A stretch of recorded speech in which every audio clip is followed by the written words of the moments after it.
Dear students, आज अधिगमकर्ता के रूप में विकास पेपर कोड 103, जिसमें मैंने पहले आपको बताया था व्यक्तिगत भिन्नता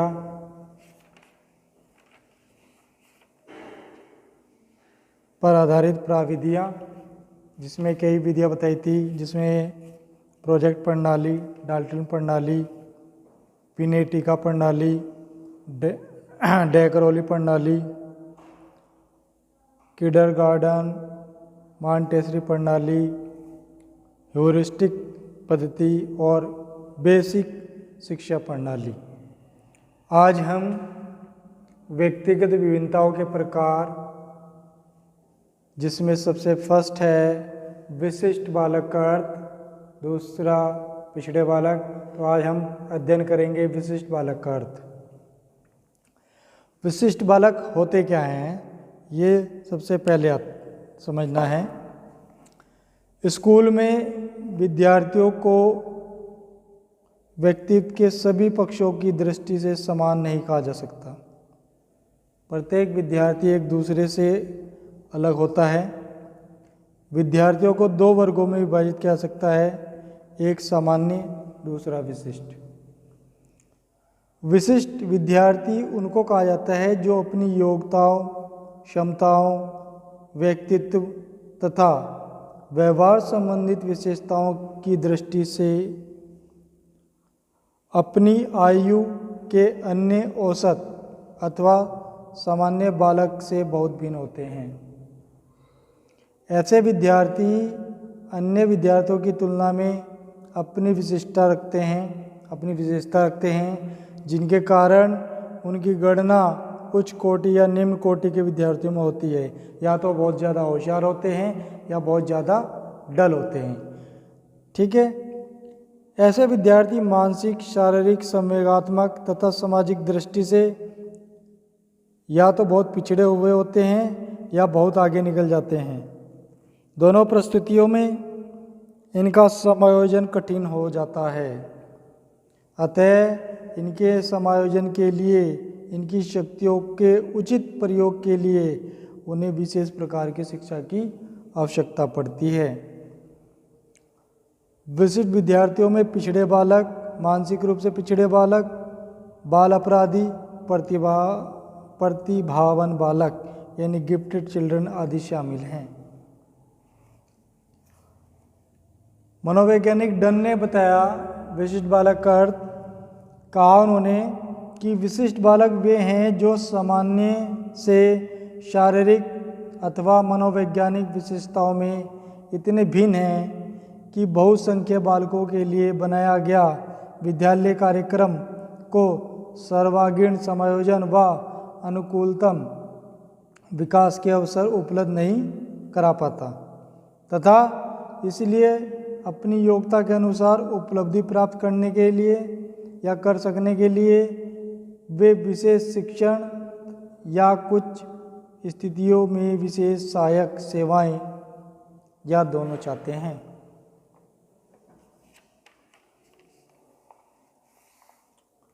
अब विशिष्ट बालकों की पहचान कैसे करेंगे? कक्षा में विभिन्न प्रकार के विशिष्ट बालकों की पहचान के लिए विभिन्न विधियों का प्रयोग करना पड़ता है। प्रत्येक विशिष्ट विद्यार्थियों की अपनी विशेषताएं अलग अलग होती हैं। उनको आधार या कसौटी मानकर इनकी पहचान की जा सकती है। यानी कि विशिष्ट बालक की पहचान। विशिष्ट बालक की पहचान के लिए सबसे पहला है, इसमें आते हैं पिछड़े बालकों की पहचान।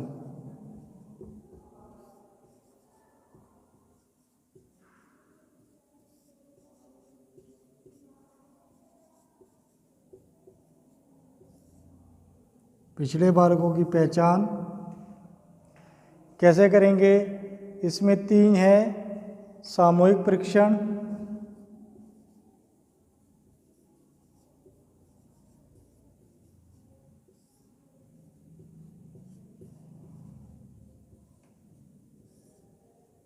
दूसरा है उपलब्धि परीक्षण,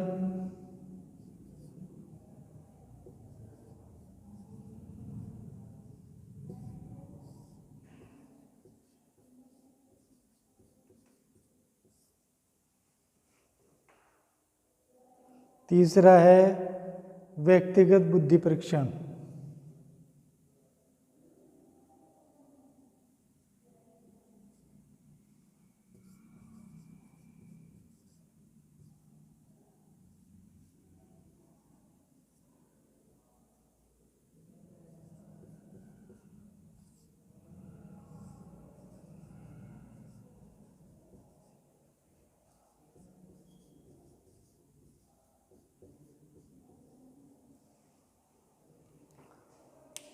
सबसे पहला पिछड़े बालक, इनकी पहचान के लिए 3 बातें हैं। नंबर 1 सामूहिक परीक्षण, नंबर 2 उपलब्धि परीक्षण, नंबर 3 व्यक्तिगत बुद्धि परीक्षण। सामूहिक परीक्षण कैसा होता है? कक्षा में पिछड़ेपन का पता लगाना हो तो सभी बच्चों को सामूहिक परीक्षण देना चाहिए। सामूहिक परीक्षण में बुद्धि के परीक्षण देकर कक्षा के विद्यार्थियों की बुद्धि लब्धि देखी जा सकती है सामूहिक परीक्षण के अंतर्गत। नेक्स्ट है उपलब्धि परीक्षण। विद्यार्थियों को शिक्षा के क्षेत्र में उपलब्धि जानने के लिए विशेष रूप से तैयार किए गए वस्तुनिष्ठ परीक्षण देने चाहिए। इनके परिणामों के आधार पर पिछड़ेपन का पता चल जाता है।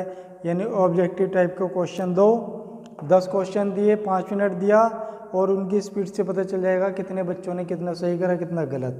नेक्स्ट है व्यक्तिगत बुद्धि परीक्षण।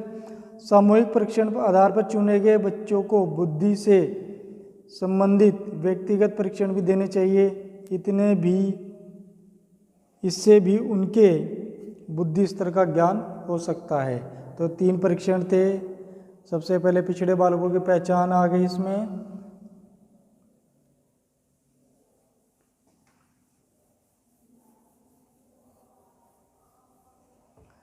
नेक्स्ट है मानसिक रूप से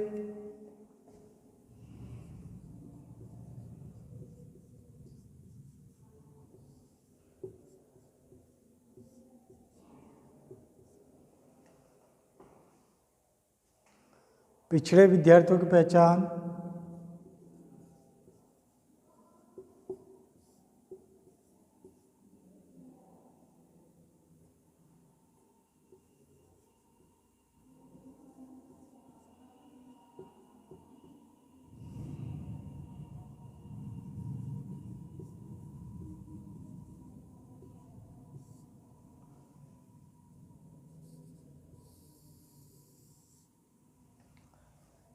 मानसिक रूप से पिछड़े बालकों की पहचान कैसे कहेंगे?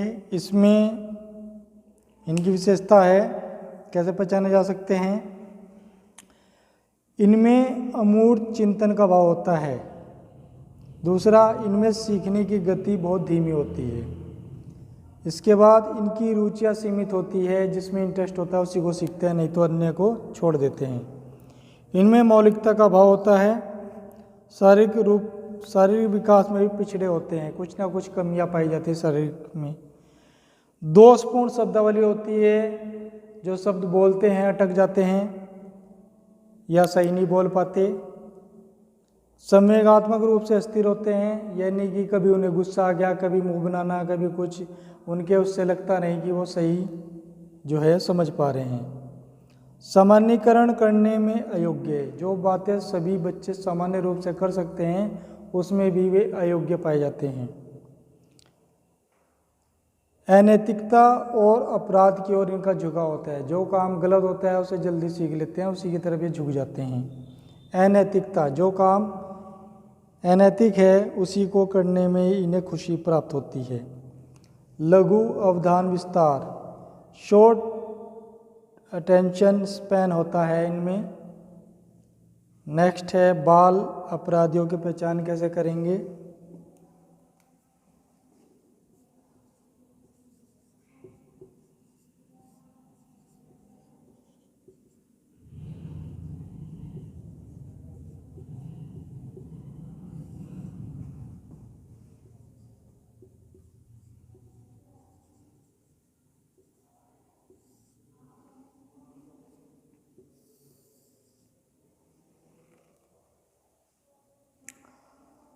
बाल अपराधियों की पहचान,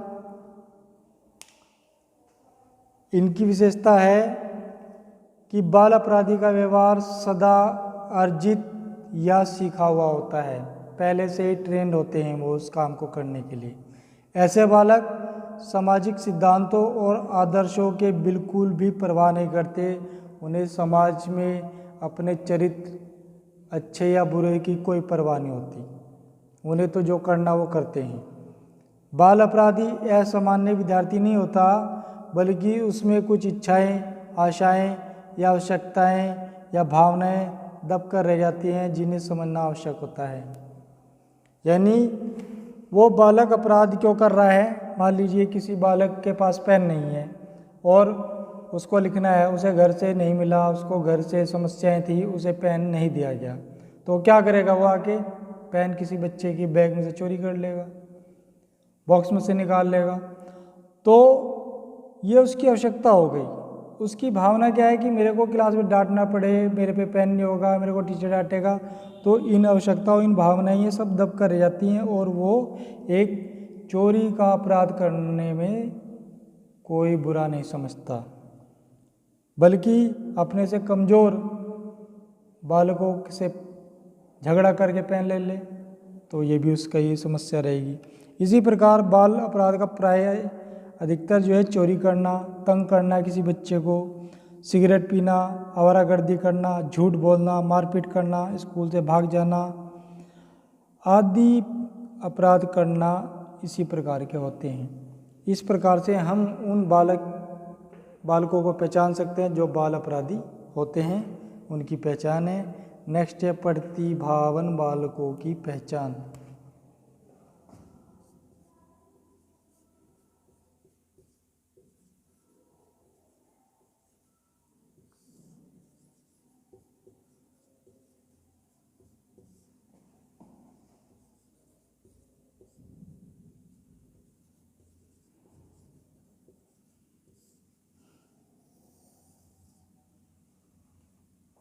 इससे पहले मैंने आपको पढ़ाया था फर्स्ट पिछड़े बालकों की पहचान।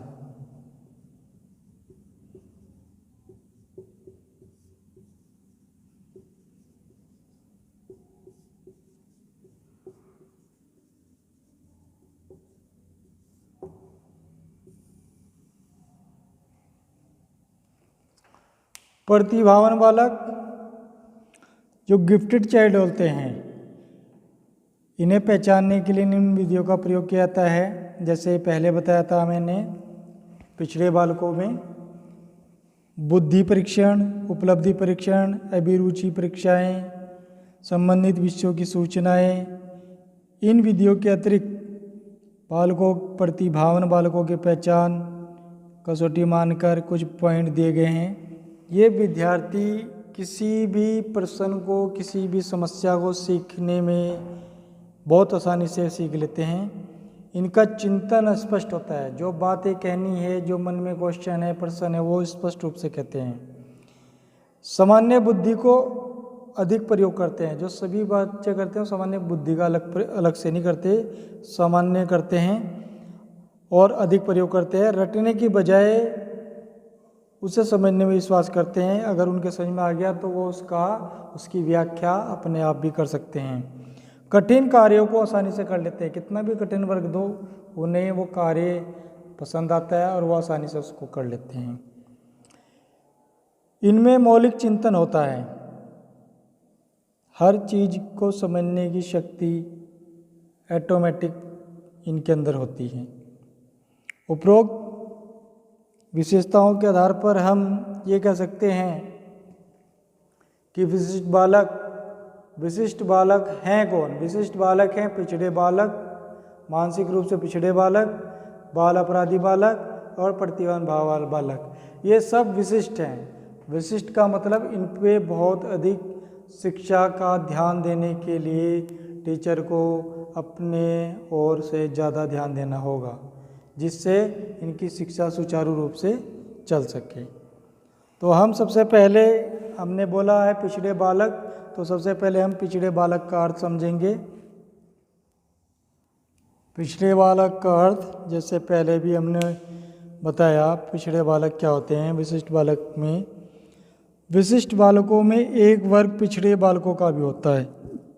वे पिछड़े बालक कौन होते हैं, इनका क्या अभिप्राय है, इसमें बर्ट ने कहा पिछड़ा हुआ बालक वह है जो स्कूल के जीवन के मध्य में अपनी आयु स्तर की कक्षा से एक नीचे की कक्षा का कार्य करने में असमर्थ हो। कहने का तात्पर्य कि अगर एक बालक कक्षा 5 का है और वो कक्षा 4 का जो उससे पिछले वर्ष का है उसकी किताब का प्रश्न भी हल कर नहीं सकता तो वो पिछड़े बालक में काउंट होगा। सोनल ने कहा है पिछड़ा हुआ बालक वह है जो अपनी आयु के अन्य बालकों की तुलना में अत्यधिक शैक्षणिक दुर्बलता का परिचय देता है। कहने का तात्पर्य कि एक कक्षा 5 या कक्षा 4 का बालक जो अपनी किताब को हिंदी या अंग्रेजी को पढ़ सकता है सामान्य तौर पर, लेकिन वो कक्षा 3 की भी किताब हिंदी या अंग्रेजी में नहीं पढ़ पाता तो ये उसकी शैक्षणिक दुर्बलता का परिचय देता है। ठीक है, नेक्स्ट है इसी तरह बर्टन हॉल ने कहा है कि समानता पिछड़ेपन का प्रयोग उन बालकों के लिए होता है जिनकी शैक्षणिक उपलब्धि उनकी स्वाभाविक योग्यताओं के स्तर में कम हो। तो आपने समझ लिया। अब इनकी कुछ विशेषताएं हैं पिछड़े बालकों की, वो थोड़ी सी ध्यान रखना है। इसमें है पिछड़े हुए बालक मंद गति से सीखते हैं, बहुत ही धीरे धीरे सीखते हैं। इनकी तुलना में सामान्य बालकों का अधिगम या सीखने बहुत ही तीव्र और शीघ्र होता है। इस दोष के कारण सामान्य बालकों के साथ समायोजन नहीं कर पाते। उनके साथ कार्य करने में पिछड़े बालक असुविधा महसूस करते हैं, यानी उन्हें शर्म लगती है, वो कर नहीं पाते, वो पिछड़ जाते हैं। नेक्स्ट है अपनी उम्र के वर्ग के बच्चों की तुलना में शैक्षिक क्षेत्र में ये बालक काफ़ी पिछड़े हुए होते हैं। यही कारण होता है कि ऐसे बालक एक ही कक्षा में कई साल लगा देते हैं, यानी अनुत्तीर्ण होते रहते हैं और कई बार उसी कक्षा को करते हैं। शिक्षा के क्षेत्र में इस दोष को प्रभावहीन कहा जाता है। इस प्रभावहीनता के पिछड़ेपन के अतिरिक्त और भी बहुत से कारण हो सकते हैं, जरूरी नहीं यही हो। अगर है पिछड़ेपन और बुद्धिलब्धि का संबंध होना आवश्यक नहीं है, क्योंकि पिछड़े हुए बालकों के अर्थ को स्पष्ट करते हुए कहीं भी बुद्धिलब्धि शब्द का प्रयोग नहीं होता, केवल शैक्षिक लब्धि यानी EQ का प्रयोग होता है। पिछड़ेपन में बुद्धिलब्धि का कोई स्तर निश्चित नहीं होता जिसके आधार पर पिछड़े बालकों का वर्गीकरण किया जा सके। पिछड़ेपन या पिछड़े हुए बालकों की शैक्षिक उपलब्धि उसकी योग्यता को देखते हुए बहुत कम प्रतीत होती है। जितना कुछ वो प्राप्त करने की क्षमता रखता है उतना ही प्राप्त नहीं कर पाता। जितना हम सोचते हैं कि वो 2 पेज सीख लेगा, 4 पेज सीख लेगा पढ़ के, वो उतना कर नहीं पाता। शिक्षा के क्षेत्र में पिछड़ा हुआ बालक पूर्णतः असफल होता है। शिक्षा का क्षेत्र ही ऐसा है जिसमें वो पता चलता है कि वह असफल होता है। या ये कह दीजिए कि इन बालकों की IQ मोस्ट इम्पोर्टेंट है, इन बालकों की IQ 75 से 90 के बीच होती है। कुछ विशेषताएं मैं लिख देता हूँ। IQ 75 से 90 के बीच होती है।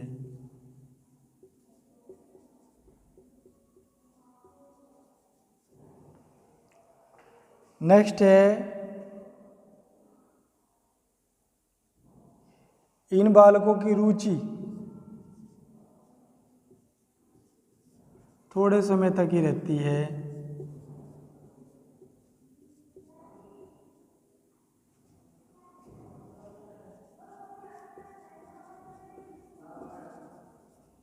यानी किसी भी सब्जेक्ट में जब स्टार्ट होता है तो उसकी रुचि बहुत ही थोड़े समय तक रहती है। नेक्स्ट है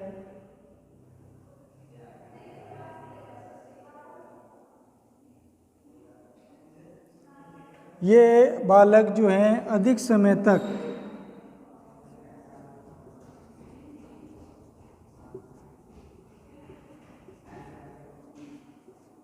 एकाग्रत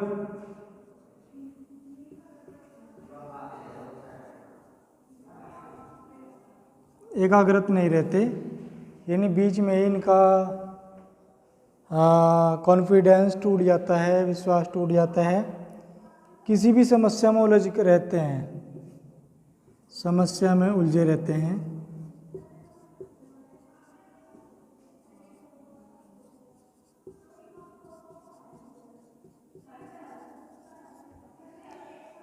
मेन 4-5 पॉइंट यही थे जिस पे ध्यान रखना है। ये शीघ्र निर्णय नहीं ले पाते, दूरदर्शिता की कमी रहती है, अपनी आलोचना सहन नहीं कर पाते, ये अंतर्मुखी होते हैं, इनके मित्र की संख्या सीमित होती है, 1-2 मित्र होते हैं, जो वैसा होगा वैसे ही उसी के साथ रहेंगे। ये बालक निर्देशों का खुशी से पालन करते हैं।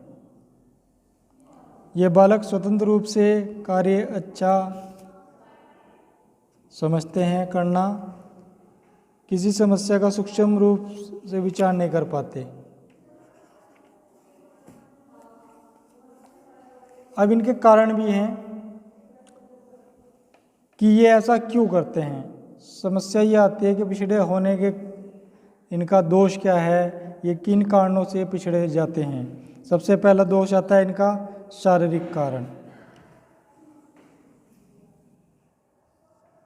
शारीरिक कारण, मानसिक कारण,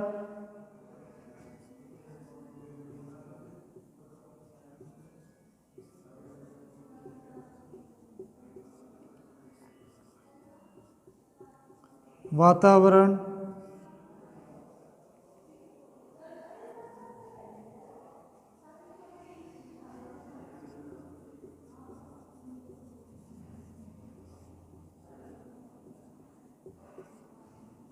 पारिवारिक कारण,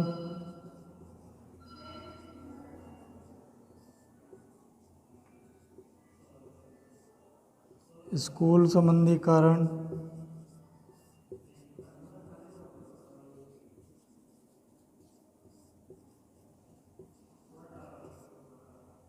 और बहुत सारे कारण हैं। मेन मैंने आपको लिखवा दिए। सामाजिक सांस्कृतिक कारण,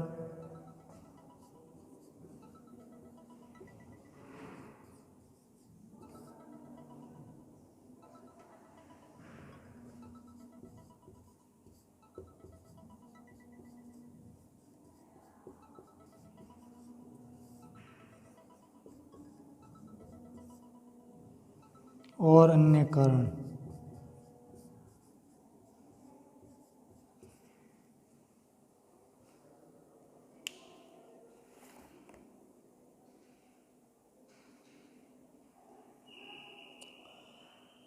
शारीरिक कारण पिछड़ेपन का सबसे महत्वपूर्ण कारण है शारीरिक कारण। शारीरिक कारण में एक तो ज्ञान इंद्रियों के दोष होते हैं, इनमें बोलने का दोष, मस्तिष्क पर चोट लग गई, या ग्रंथियों का दोषपूर्ण कार्य, या कमज़ोर स्वास्थ्य, इनका स्वास्थ्य भी कमज़ोर रहता है जिस कारण ये पिछड़ जाते हैं। मानसिक कारण में जैसे कम बुद्धि के पिछड़ेपन का कारण नहीं होता, लेकिन कई बार कम बुद्धि वाले व्यक्ति सामान्य बालकों की तुलना में बहुत पिछड़ जाते हैं।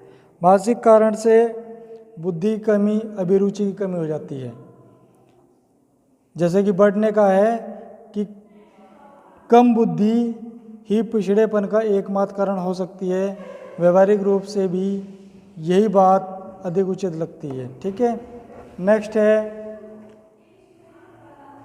वातावरण संबंधी।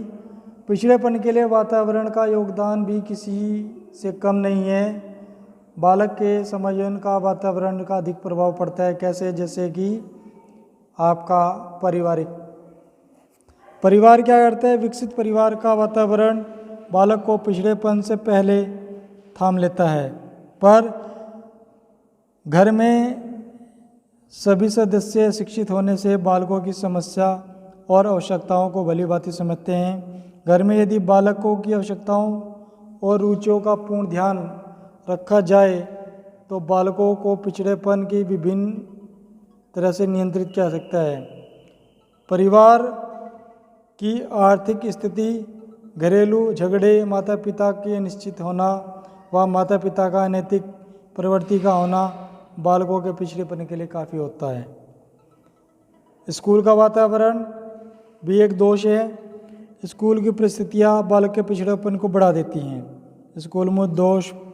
स्कूल में दोषपूर्ण पाठ्यक्रम, शिक्षण विधियों का प्रयोग किस प्रकार से किया जाता है, ये अध्यापकों का विद्यार्थियों के प्रति पक्षपातपूर्ण व्यवहार, अध्यापकों और विद्यार्थियों के संबंध में तनाव, स्कूल में अनुशासनहीनता, विद्यार्थियों को स्कूल की गतिविधियों में भाग लेने के लिए प्रेरणा की कमी, स्कूल में सहगामी क्रियाओं का अभाव, विद्यार्थियों के प्रति अध्यापकों की लापरवाही का प्रदर्शन, अयोग्य अध्यापकों की नियुक्ति, शैक्षणिक निर्देशन की कमी और स्कूल में अनुपस्थिति। ये सब वातावरण है परिवार और स्कूल का ये वातावरण का ही पार्ट है। ये दोनों पार्ट, परिवार और स्कूल का वातावरण संबंधी कारण भी पिछड़ेपन का कारण को बढ़ाते हैं। नेक्स्ट है सामाजिक एवं सांस्कृतिक कारण। बालक का घर या स्कूल में ही बंद होकर नहीं रहता, ना तो स्कूल में बंद होकर रह सकता है ना ही घर पर। वह समाज में रहकर समाज का भी हिस्सा बनता है। अतः सामाजिक प्रभाव उसके विकास पर स्वाभाविक है। परिवार के रीति रिवाज आदि बालक के विकास को प्रभावित करते हैं। बालक के पिछड़ेपन में यह बात बहुत महत्व रखती है कि वह समाज के किस वर्ग का सदस्य है और समाज के किन वर्गों के साथ उसका संबंध है, किसके साथ उसका उठना बैठना है। सामाजिक संबंधों की श्रेष्ठता बालक के विकास को प्रभावित करती है। उदाहरण, छोटे छोटे उद्योग वाले माता पिता, जिसमें धोबी, कुम्हार, बढ़ई, मजदूर, बालकों की शिक्षा के महत्व नहीं समझते हुए उनकी शिक्षा के लिए गंभीर नहीं होते। माता पिता की इसी अरुचि के कारण परिणाम स्वरूप बालकों को स्कूली जीवन में किसी प्रकार का आकर्षण दिखाई नहीं देता। वह स्कूल कक्षा में भागने की फिक्र में रहता है कि कक्षा से किस टाइम बेल लगे, किस टाइम चला जाऊँ मैं यहाँ से। ये इस प्रवृत्ति के अन्य बालकों की तुलना में वह फिर पिछड़ जाता है। नेक्स्ट और लास्ट, अन्य कारण भी हैं। बालकों को पिछड़ने के लिए बहुत से कारण हैं जिसका अपना प्रभाव है प्रत्यक्ष या अप्रत्यक्ष रूप से बालकों पर पड़ता है, जैसे आस पड़ोस, मित्र मंडली, रेडियो, सिनेमा, टेलीविज़न, समाचार पत्र, क्लब, धार्मिक संस्थाएं एवं पत्र पत्रिकाएं आदि। कई बार इनका प्रभाव उचित पड़ता है और कई बार संस्थाएं बालकों को सही रास्ते से भटका देती हैं।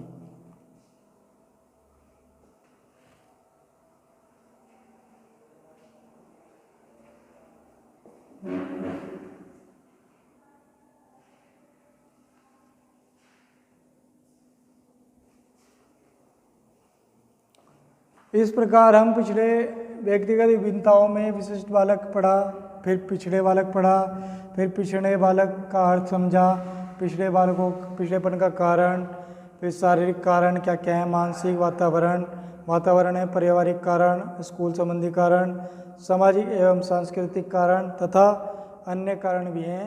आज बस इतना ही।